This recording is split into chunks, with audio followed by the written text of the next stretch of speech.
What's up? What's going on, guys? Welcome back to another video, and today we're talking about the gubernatorial elections. This is my final prediction for the governor's races. We do these once a month, and I need to change the style. Now, it looks good on an electoral map, but not on a map where most of the states are transparent. So we're going to do, let's play around with this. Why not try, or go back to the default metallic, which I am used to. So we're going to just kind of bang through this. I don't want to make this any longer than 10 minutes. So we're going to start out with the state of New Hampshire. Not much to say here. The polling data has the Republican popular governor, Kirsten, up. He's going to win by probably 15 points. Again, New Hampshire is not a super partisan state. Joe Biden's probably going to win here. But we have to remember that the state of New Hampshire loves to elect Republicans at the statewide level, and at the for example, their state legislature has been historically controlled by Republicans. That changed recently, but Kirsten is a more liberal Republican. He's ahead in the polls, and there's not really been a ton of polls conducted, so that's a good sign for him. And I think he's going to win this race pretty easily. Now, moving it up from likely to safe, I'm going to move Vermont from likely to safe.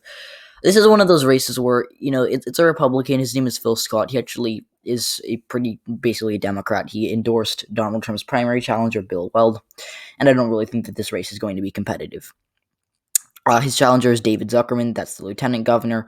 But again, we're just talking about a race that they're going to be most Trump voters are going to vote for Phil Scott because he's a Republican, and most Biden voters are going to vote for him too because they like him. He's kind of like Larry Hogan, so he's not going to lose this race. And in Delaware, again, this is probably the least competitive, maybe behind North Dakota, of these gubernatorial elections. And I say this because I think the Republicans are running Bryant Richardson, who's a state legislator, who doesn't really have a chance at winning. And then the Democrats are just running John Carney, who's a popular incumbent governor in a blue state in a presidential election year. So we're going to go to West Virginia, which I think is going to be likely. And I would not be surprised if Jim Justice, the Republican, wins by more than 12%. But as of right now, here's my take. So first of all, Jim Justice, he was elected as a Democrat in 2016 on the same ballot as Hillary Clinton, which is weird, but, that's what happened.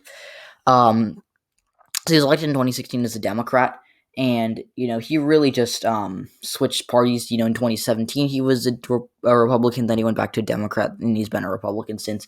And he says he plans on staying as a Republican permanently.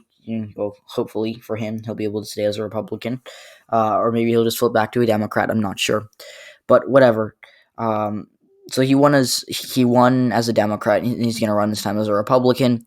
He doesn't really have a serious challenger. Ben Salongo is the Democratic nominee, but he isn't really running a strong campaign. Justice is up in the polls. I mean, we saw one poll that had it within the margin of error, but I think we're going to see maybe lower GOP turnout for Justice because he was a former Democrat. But either way, he's going to win by something like 10%. So now we're going to move on to North Carolina, which I think is pretty solid for the Democratic Party. Again, you're going to look at that near likely blue on your screen. You'd be at UEP. I think that's a little too generous. Should North Carolina be basically a toss-up or tilt state? Normally, that would be the case, like in the presidential race. But honestly, Roy Cooper is a very popular governor. He has an unpopular opponent, and he's going to win the election by, something like 7, 8, 9%. So these governor's races are weird, as you can tell already, like Vermont, New Hampshire being solid red. So these are subjective to the candidate, not really the party. So Indiana's not really that competitive. We've actually seen a decent amount of polling from the state, and it's mostly said that Eric Holcomb, who's the incumbent Republican, is going to destroy, is going to absolutely obliterate his Democratic opponent, Woody Myers. So I'm going to trust the polls there. In Missouri, I do think that the state will be likely. I originally said this was a lean state for the Democrats because they have a strong candidate, Nicole Galloway. And, it's great that they have a strong candidate there. I mean, obviously, you want to have a strong candidate in every race you run a candidate. And I think this race will be that Nicole Galloway is going to run like 4 to 5 points ahead of Joe Biden in Missouri, mostly because she has the time to campaign there, whereas Joe Biden has to run a nationwide campaign, and Missouri's not really up for grabs, so he doesn't really need to campaign there. But we also have to remember that Mike Parson has never been elected statewide. He was appointed because the previous Republican governor resigned. He was the lieutenant governor, I believe, or something like that. I'm not entirely sure about Missouri's gubernatorial past elections. I haven't really researched them, and I'm kind of doing this video on the fly in case you can't tell. But anyways, going back to What was I going to say? Nicole Galloway was the only Democrat elected statewide in 2018. She won her state auditor election by, I think, 2%. So that's great for her. She was able to win a statewide race, whereas Parson wasn't. But it's still not really it's not really super toss-up-y. None of these races are pure toss-ups. I think the closest would be Montana. But even that has a significant partisan lean. So Utah and North Dakota are pretty solid for the Republican Party, so they get the majority in case you can't tell already. I mean, North Dakota is going to go to Doug Burgum, who actually has a positive approval rating with Democrats, according to a Morning Consult poll from February, so it's from a long time ago. But still, it's interesting because he has a +8 approval with Democrats. He's already running in a very red state. He's going to win by 30, 40 points. In Utah, I think Christopher Peterson is challenging Spencer Cox, who's the incumbent lieutenant governor.